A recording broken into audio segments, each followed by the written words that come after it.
Bersatulah Indonesia, jangan pernah terpecah belah. Walau kita berbeda, walau kita tak sama. Radio Republik Indonesia, kita Indonesia sesungguhnya.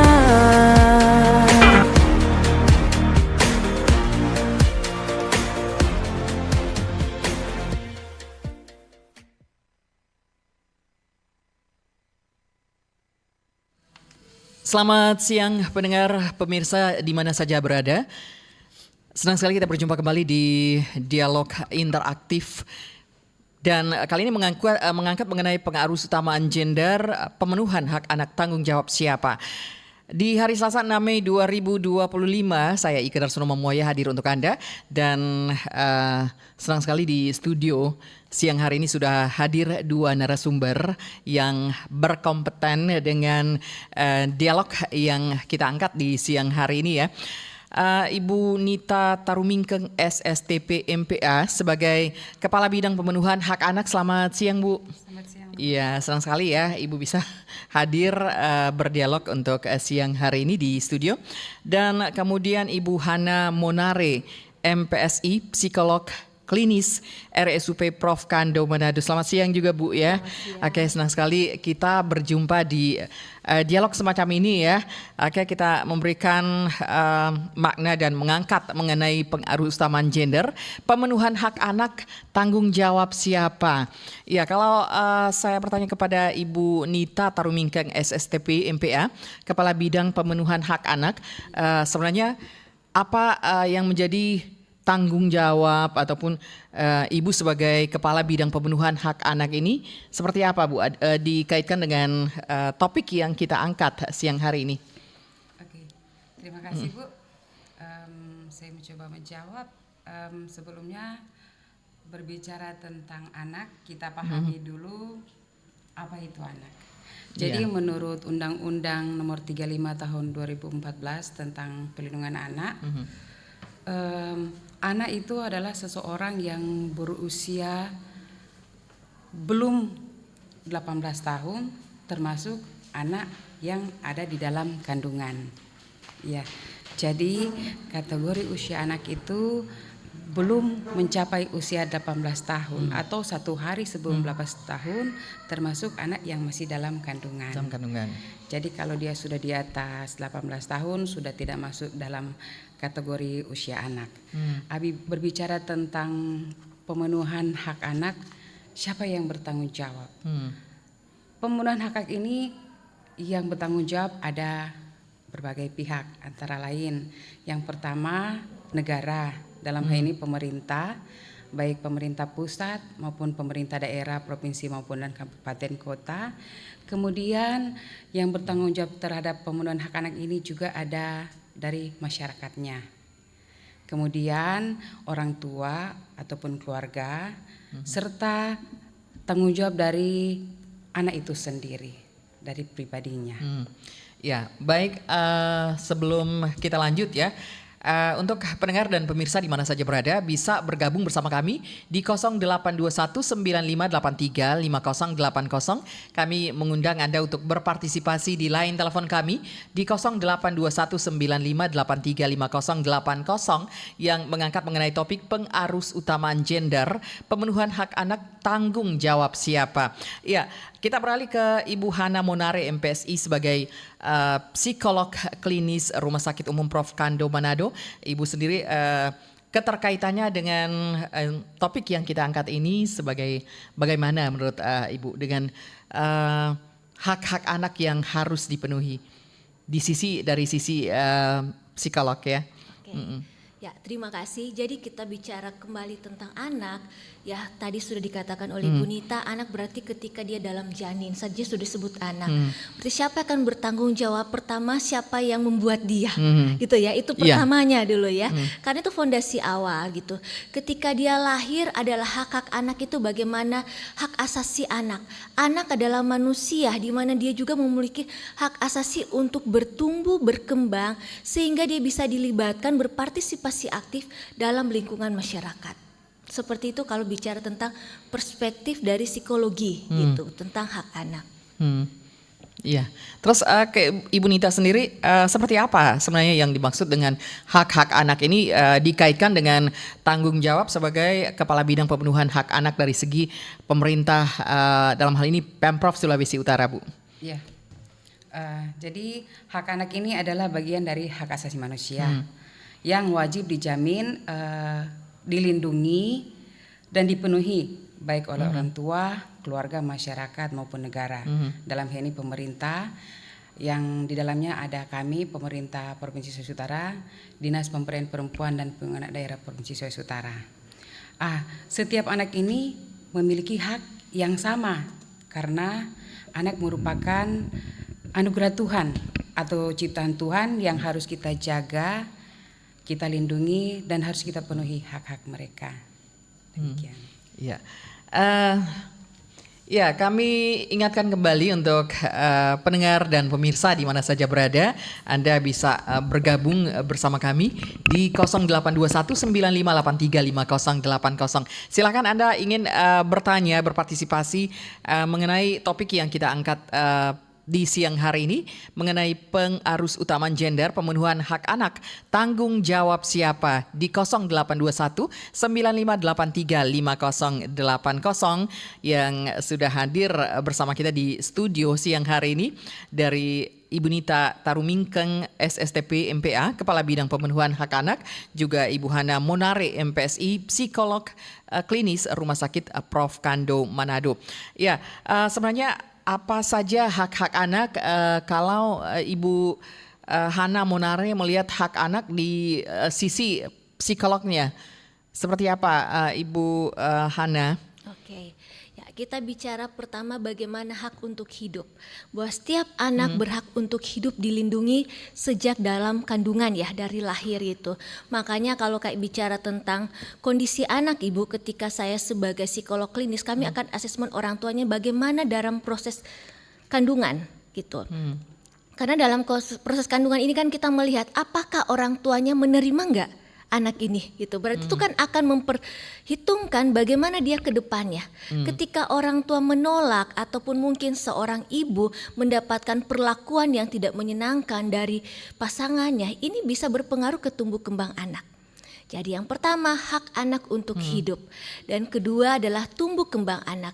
Anak akan bertumbuh berkembang secara fisik, mental dan kemudian sosial dan emosional.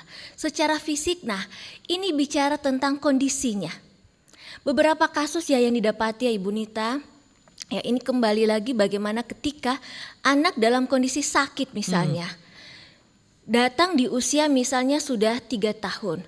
Setelah cek ibu, bapak, kenapa anaknya baru datang di usia 3 tahun? Sedangkan kelihatan dia punya keterlambatan bicaranya sebenarnya dari usia 2 tahun sudah mulai kelihatan. Alasan orang tua atau mungkin jawaban orang tua ya, ibu kami terlalu sibuk gitu ya. Terlalu sibuk akhirnya tidak punya waktu untuk bawa anak. Anak yang masih bayi, balita gitu dia butuh siapa? Dia butuh pastinya parentsnya dong. Parentsnya itu orang tua atau orang terdekat dia untuk bantu dalam pertumbuhan fisik. Baru kemudian tentang emosional, kita bicara psikis. Psikis adalah emosional, baru kemudian pikiran. Kadang orang tua berpikir atau orang dewasa berpikir bahwa anak ini masih bayi kok, anak ini masih balita yang anak-anak enggak tahu apa-apa. Kalau kita recall kembali memori kita, usia 2 tahun kita pasti mungkin masih ingat. Begitu pula dengan anak-anak. Jadi apa yang orang tua isi ya Bu ya. pada saat dia usia balita itu dia bisa recall kembali dan itu bisa mempengaruhi kondisi emosi. Iya. Makanya Ibu ya, ketika mungkin dia remaja atau dewasa, orang tua akan bertanya kembali, kenapa kamu marah-marah?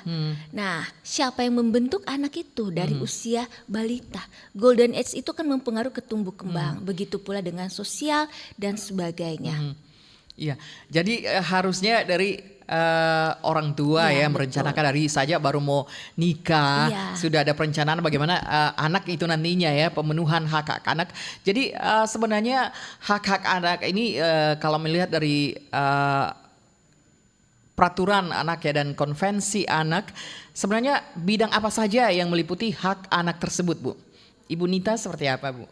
Ya, menanggapi dari pertanyaan Ibu, ya dalam hal ini pemerintah negara telah meratifikasi terkait dengan pemenuhan hak-hak anak melalui Konvensi Hak Anak di dalam Keputusan Presiden nomor 36 tahun 1990, di mana ada di situ 5 klaster dan 24 indikator di dalam Konvensi Hak Anak tersebut.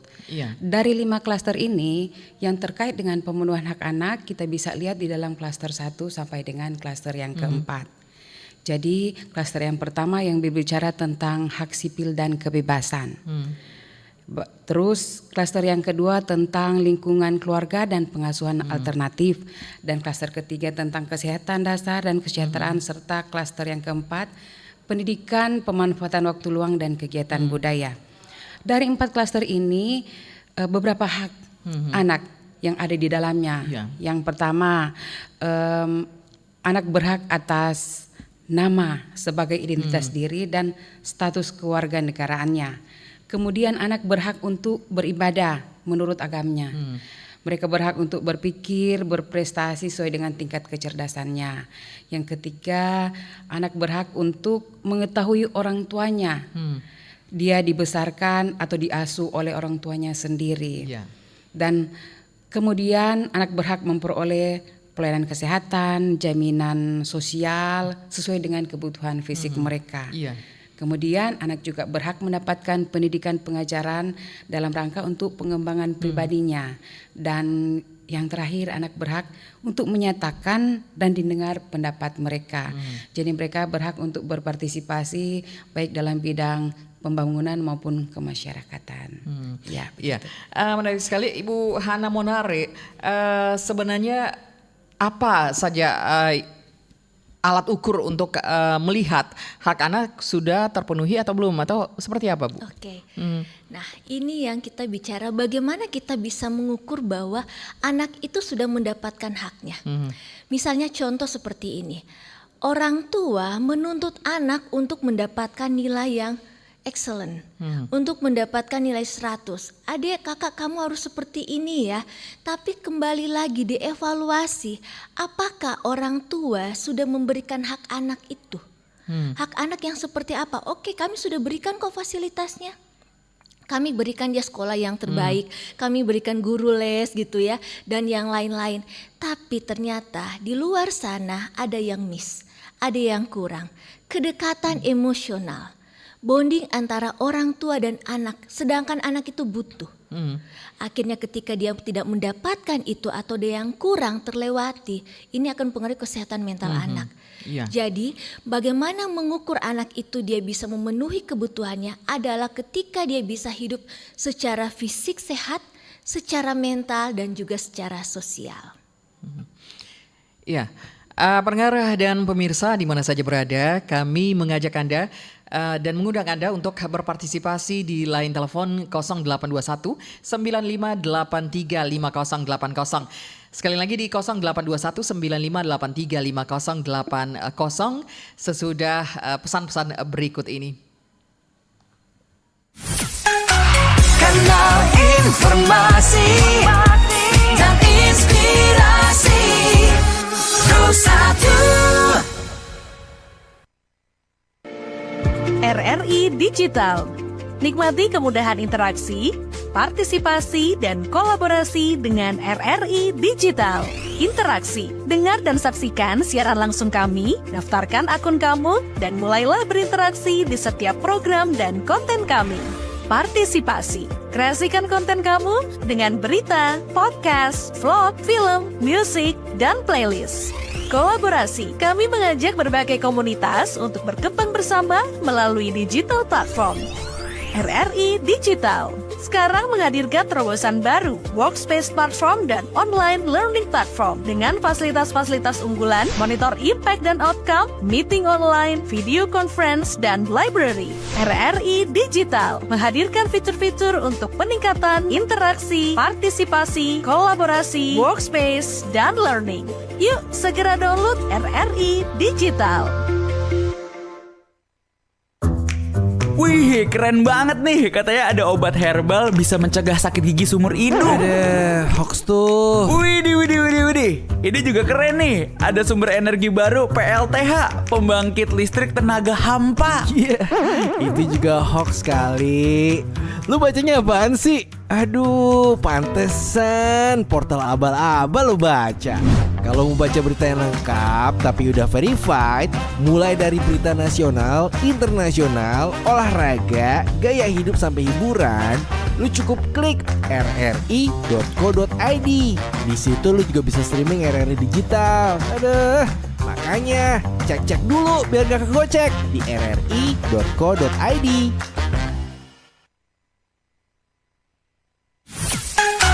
Kanal informasi dan inspirasi 21.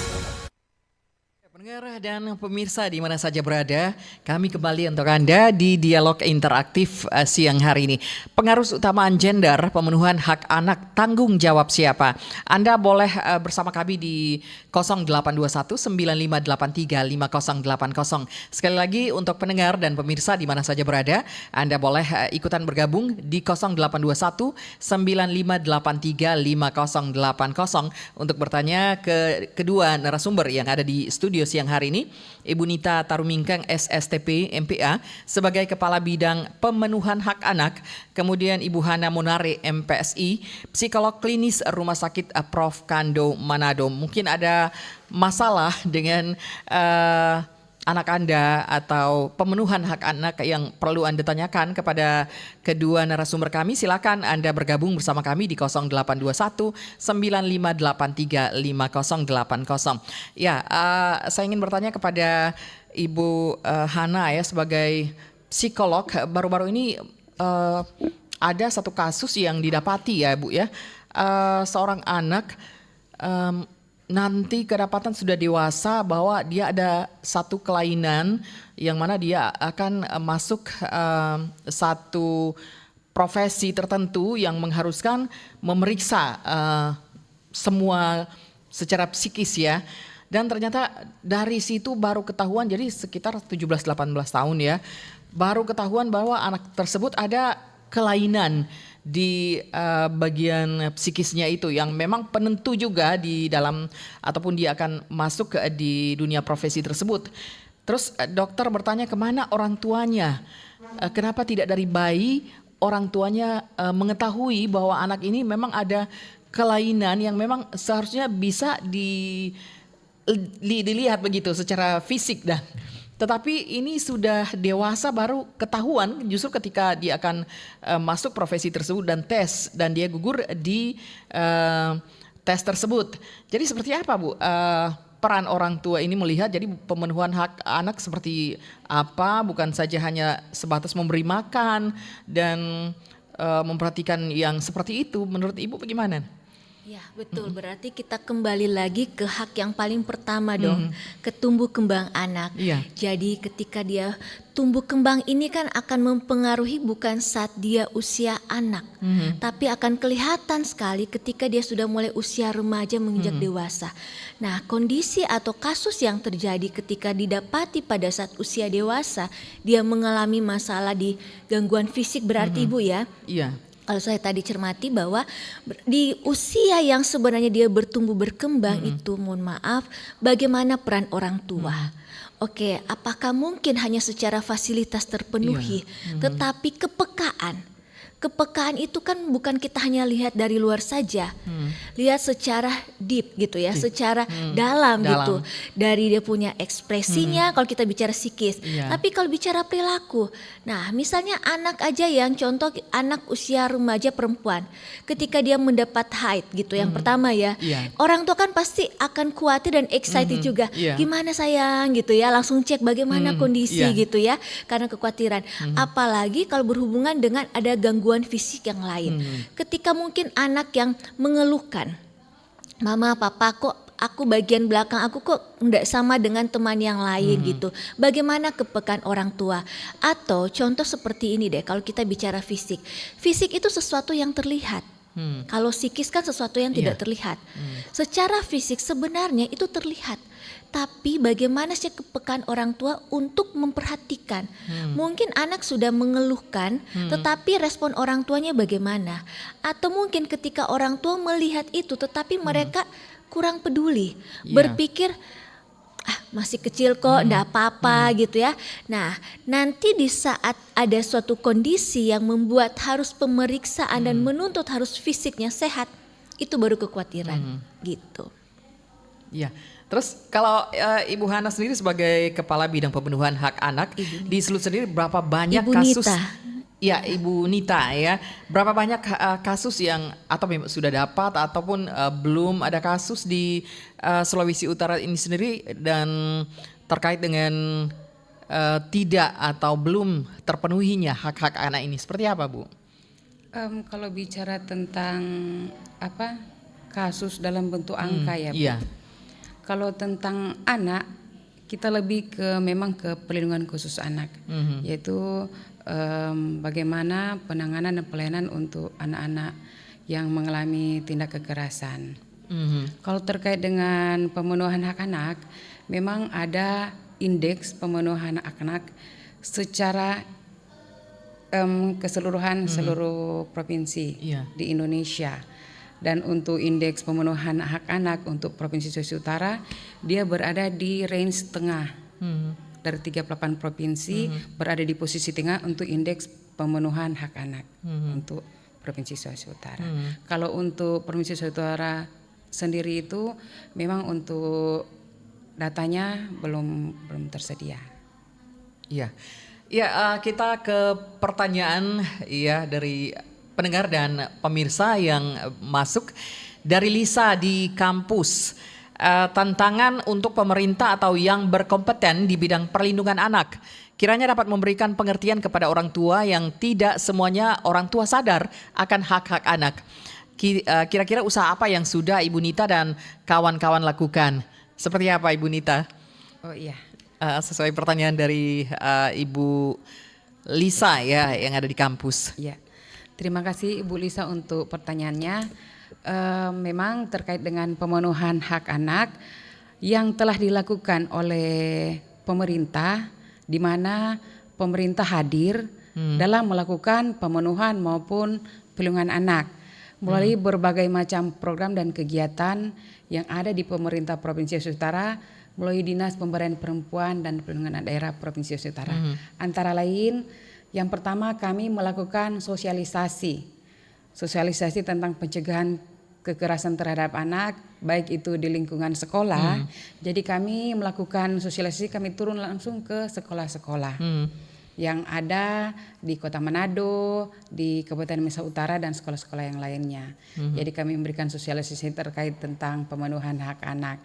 Dan kemudian kami juga melakukan kampanye untuk pemenuhan hak anak. Bagaimana mereka boleh mendapatkan hak-hak mereka. Kemudian kami juga memberikan bantuan spesifik kepada anak, baik itu anak korban bencana alam, anak-anak yang memerlukan perlindungan khusus. Kemudian kami juga melakukan peningkatan kualitas hidup anak dalam berpartisipasi, di mana baik pemerintah pusat, provinsi maupun kabupaten kota memiliki kelompok anak yang dinamakan dengan Forum Anak Daerah. Jadi anak-anak diberikan waktu, berikan kesempatan untuk mereka berpartisipasi, baik dalam kemasyarakatan, dalam pembangunan, maupun dalam kegiatan apapun itu mereka dapat melakukan berbagai hal. Bahwa mereka turut serta juga di dalam pembangunan dan kemasyarakatan yang ada di Provinsi Sulawesi Utara khususnya dan secara luasnya di negara tercinta kita Indonesia. Iya. Demikian. Iya, terima kasih. Kita ke pertanyaan selanjutnya dari narasumber. Selamat siang ya narasumber. Cuma bertanya kalau orang tua ada pembiaran Pak anak-anak seperti sekolah dan lain-lain, apakah ada konsekuensi hukumnya? Terima kasih dari Alfa Minawerot. Ini yang mau jawab terkait dengan ini Ibu Hana apa Ibu Dita? Ya, kita ke Ibu Hana ya. Kalau Ibu Hana melihat pertanyaan yang ada mungkin bisa dilihat dari sisi psikolognya ya Bu.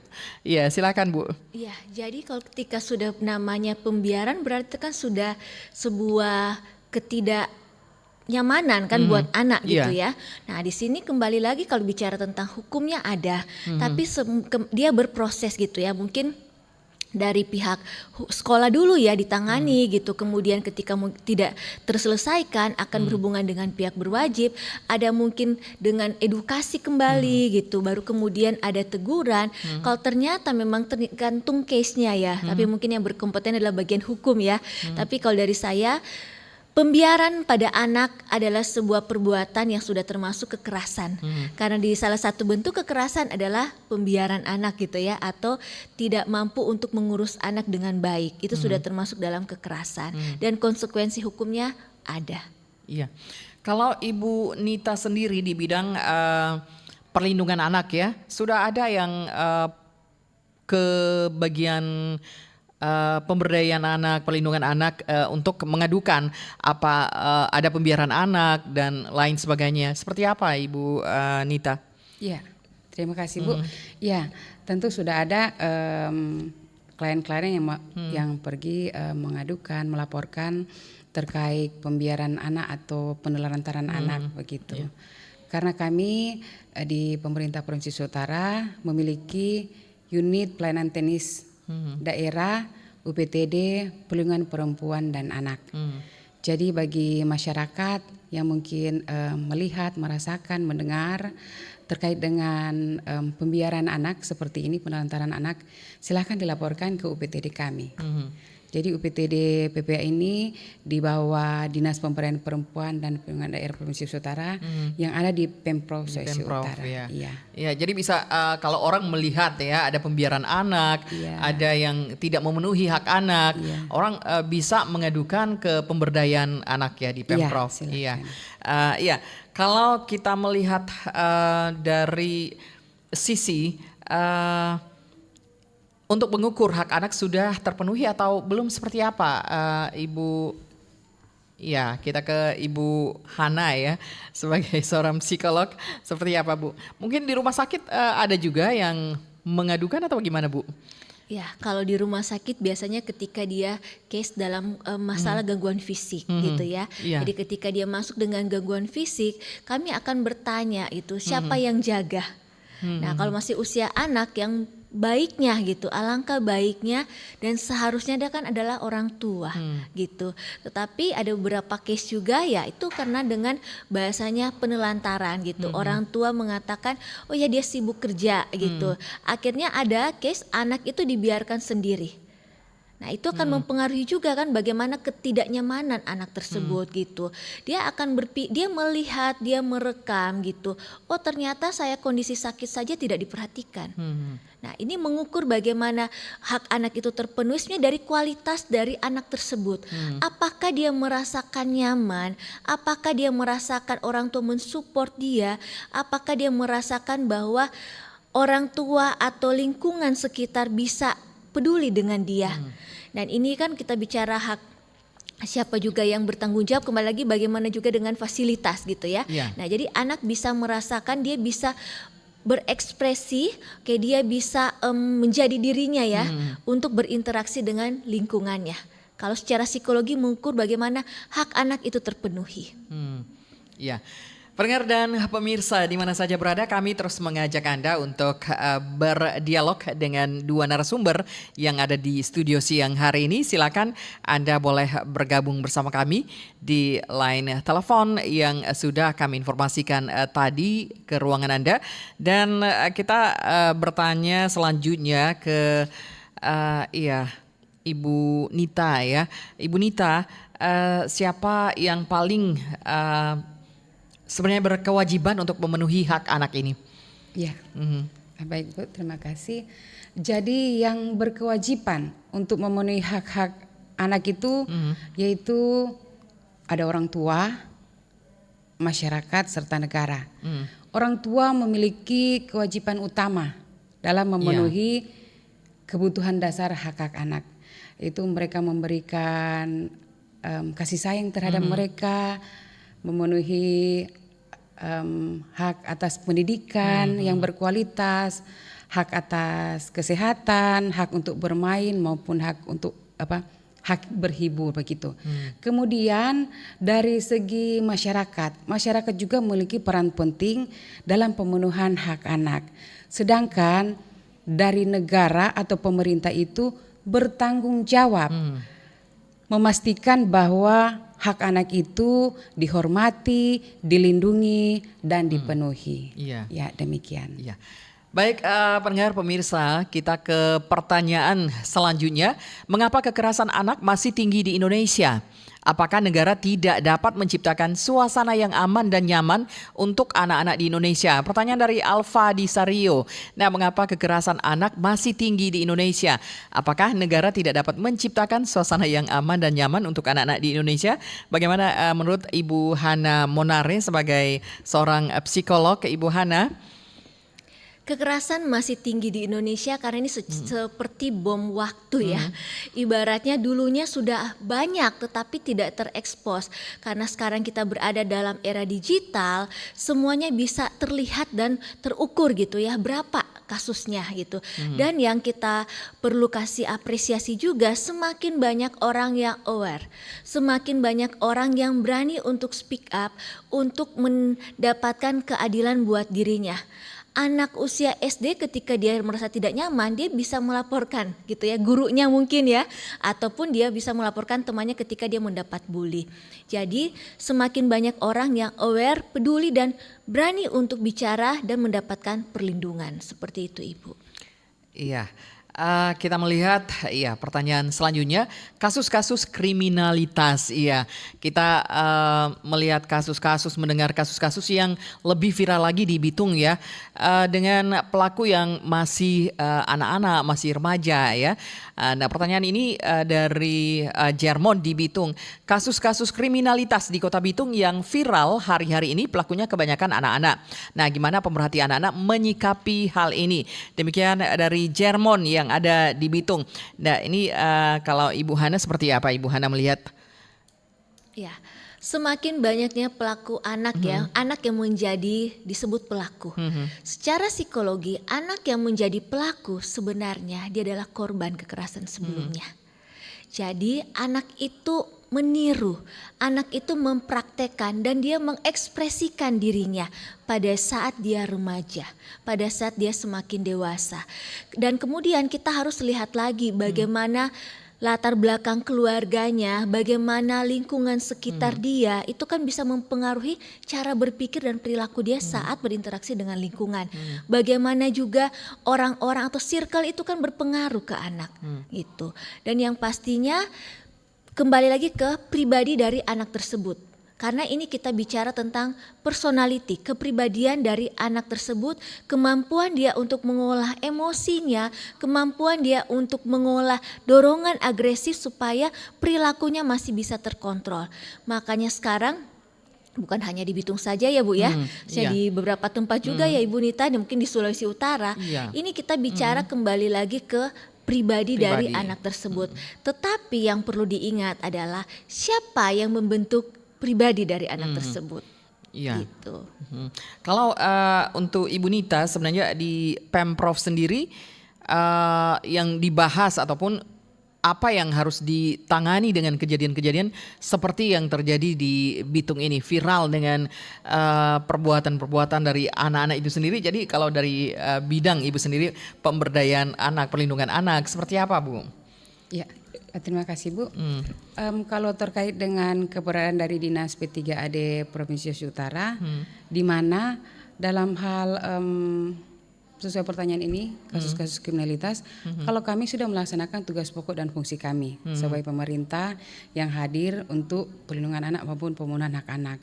Kami telah melakukan berbagai macam kegiatan, baik itu sosialisasi, baik itu advokasi, baik itu kampanye, agar supaya anak-anak ini boleh terhindar dari tindakan-tindakan kriminalitas seperti ini, seperti yang terjadi di Kota Bitung.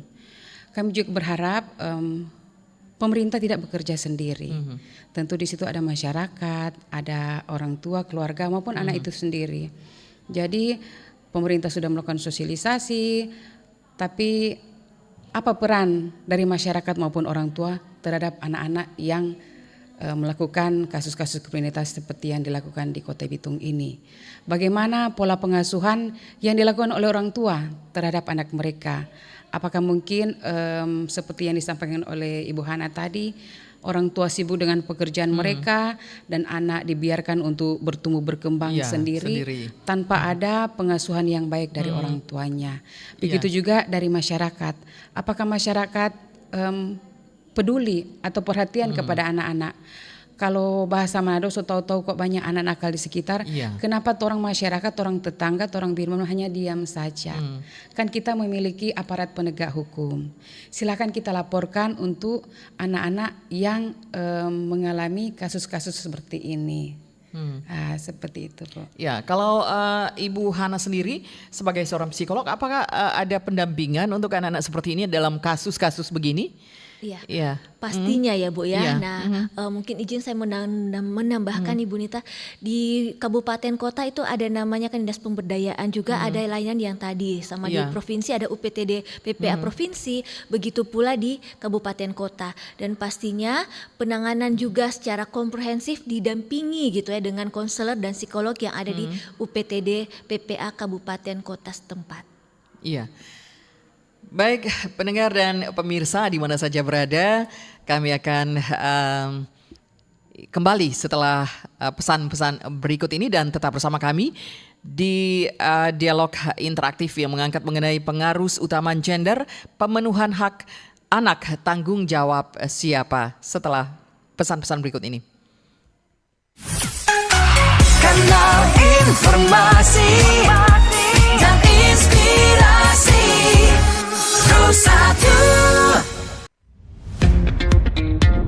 Selamat datang di era digital baru. RRI News kini hadir di genggaman Anda dengan aplikasi mobile terbaru. Temukan berita online terkini, cepat, dan terpercaya langsung dari perangkat Anda dengan fitur pembaruan berita real time dari aplikasi mobile RRI News. Anda tak akan pernah ketinggalan informasi.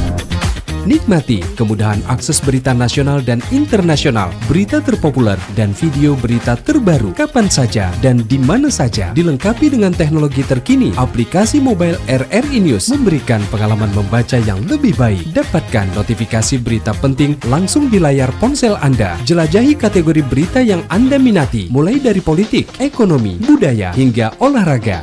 Anda juga bisa berbagi berita penting kepada teman dan keluarga melalui media sosial dan aplikasi pesan, menjaga Anda tetap terhubung dengan dunia di sekitar Anda. Memiliki jaringan lebih dari 80 microsite tersebar dari Sabang sampai Merauke, serta memiliki tren pembaca yang semakin meningkat. RRI News menghadirkan liputan berita terlengkap dan terkini dari seluruh Indonesia. Unduh sekarang di Google Play dan App Store aplikasi mobile RRI News, membawa dunia ke dalam genggaman Anda. Aplikasi mobile RRI News, berita terkini dan terpercaya dalam genggaman Anda.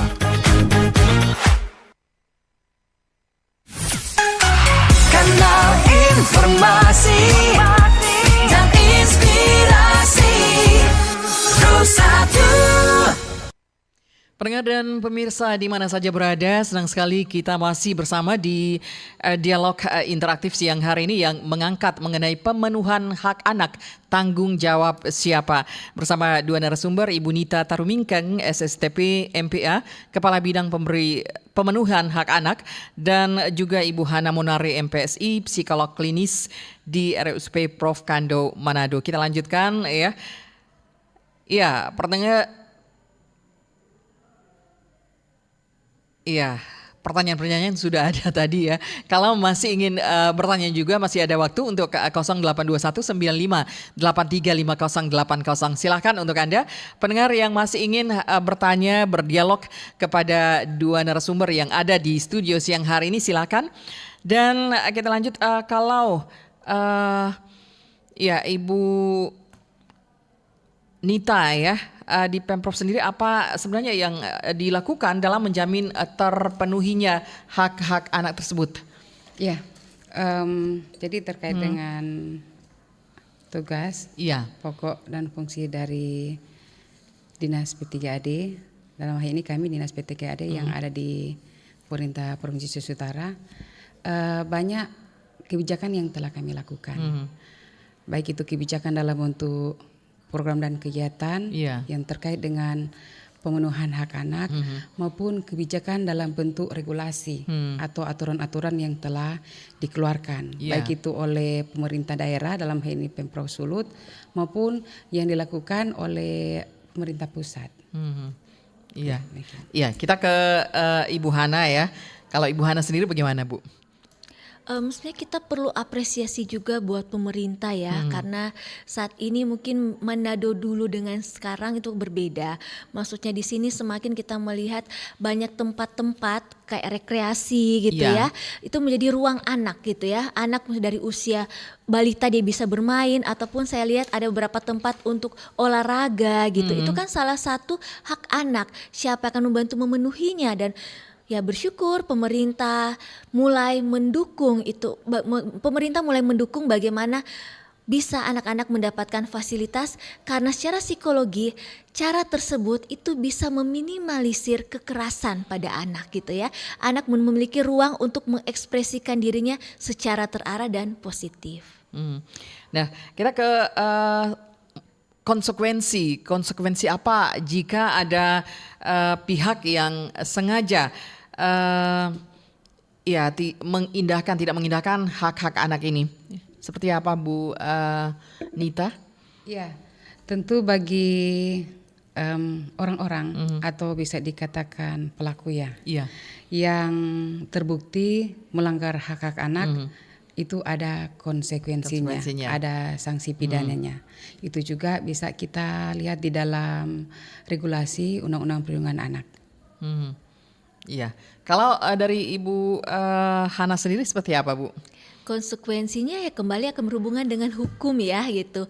Karena ya anak adalah manusia dan dia punya hak asasi manusia yang orang-orang sekitar juga berhak untuk membantu memenuhi. Ketika dia tidak mendapatkan ketidaknyamanan atau tidak mendapatkan haknya tersebut, apalagi anak menjadi korban kekerasan yang pastinya akan berhubungan dengan hukum, terlepas dia sebagai orang tua. Karena orang tua juga bertanggung jawab ya untuk hak anak. Ya, menarik sekali ya untuk dialog di siang hari ini mengenai pemenuhan hak anak, tanggung jawab siapa. Kita sudah di menit-menit terakhir, kita closing statement seperti apa Ibu Nita? Ya, closing statement untuk saat ini bagi anak-anak, teruslah bertumbuh dan berkembang menjadi anak-anak kebanggaan orang tua, masyarakat, serta bangsa dan negara. Raihlah cita-cita yang kalian harapkan. Negara, pemerintah, masyarakat, maupun orang tua berusaha mendukung, melindungi, dan memenuhi hak-hak kalian. Ya. Terima kasih. Iya, kita ke Ibu Hana, seperti apa Ibu? Dalam teori John Locke itu ada namanya teori tabula rasa. Anak ketika dia lahir seperti kertas putih. Dan siapa yang akan mengisi kehidupannya? Pertama orang terdekat dia. orang tuanya, parentsnya, dan kemudian gurunya, baru kemudian masyarakat dan pemerintah juga terlibat dalam bagaimana tumbuh kembang dan anak akan menjadi apa nantinya. Karena kembali lagi ke teori tersebut, semua stakeholder termasuk dirinya, karena anak juga adalah dirinya sendiri, berhak untuk membantu dirinya juga. Iya. Waktu yang akan memisahkan kita untuk siang hari ini. Terima kasih untuk Ibu Nita Tarumingkeng SSTP MPA Kepala Bidang Pemenuhan Hak Anak dari Pemerintah Provinsi Sulawesi Utara yang sudah hadir bersama kami di siang hari ini dalam dialog pengarus taman gender pemenuhan hak anak. Tanggung jawab siapa bersama narasumber Ibu Hana Monare MPSI Psikolog Klinis Rumah Sakit Prof. Kando Manado. Terima kasih untuk kehadirannya siang hari ini. Sampai ketemu di waktu yang berbeda lagi dan sukses selalu untuk Ibu berdua dan juga pendengar pemirsa di mana saja berada yang sudah bergabung bersama kami dalam dialog interaktif di siang hari ini. Saya Ike Darsono Mamuaya mengucapkan terima kasih untuk kebersamaannya dan sampai jumpa di lain waktu dan kesempatan. Selamat siang.